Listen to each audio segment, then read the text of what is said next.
Oh yeah, my turn. So, I want to introduce you to something or somebody to me. Over my right shoulder, right over here, this little amplifier. I got that amplifier back in 1965. It was a Christmas present. In 1964, like some of you here, you must have seen the Beatles on the Ed Sullivan Show. And I said, you kidding me? Do you mean that if I learn how to play the guitar, that girls are going to scream and pass out? I'm in. So in the Bronx, we didn't have a Sears store or a Montgomery Ward or anything like that, so you had to order from a catalog. So it cost me $21 for my first guitar, a Sears Silvertone. The strings were like playing on bridge cables. I was determined I was going to do something with this. So as a kid, I wasn't really good about doing anything else. My dad tried to get me involved with sports and things like that. That didn't work. I figured somebody else was doing that. I didn't want any part of that. You get dirty.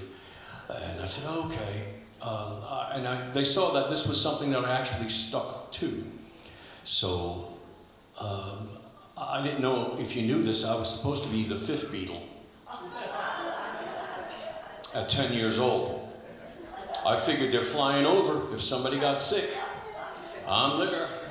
But that didn't work out. They never called me. Not even Ringo. Ringo never called.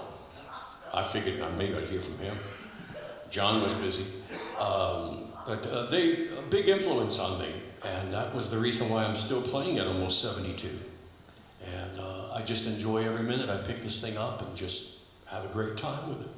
And lo and behold, Christmas Day, I got up in front of the aluminum Christmas tree that had a reflector thing spinning around to change the color. There it sat. And I said, you know what? I have dragged that from the Bronx, and then we moved to Miami. I never used it again. Moved to Jacksonville, never used it. And I said, okay. I went ahead and said, let's go see what kind of condition she's in. And there was some capacitors and technical things that had to get changed out. The speaker obviously had to get changed out. But that's what I'm playing through tonight. And I just love this little amp. And, there's a long history between me and her back there. And like Frank alluded to earlier, I had just gotten a new resonator at the time. And when you pick up the instrument, you go, oh, I can write a song about this. It's amazing how new instrument does. Yeah. And my wife says, when are you going to start thinning the herd? Because there's like 70 guitars now. And it started out with a $21 one, you know. Yes. How many guitars does a guitar player need? Enough. Just one more. So I put this song together. It's called Rib Shack Blues, and it ended up to be the title cut of that album. Anyway.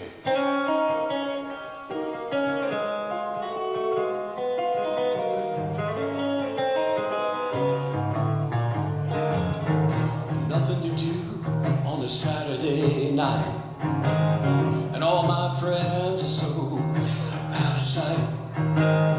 Went to the kitchen for an evening snack. The fridge was empty, so I sat right back. Reach over, baby, and hand me my shoes. I'm going down to the Rib Shack for some low down dirty blues. The joint was jumping and feeling kinda tight. Ladies were dancing, it looked really nice. Guys shooting pool, but two got in a fight. The bartender said, break it up, leave here tonight. You know it's true, 'cause there is nothing I can do but sit back in the shack with some low down dirty blues.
leaving and the sun was coming up.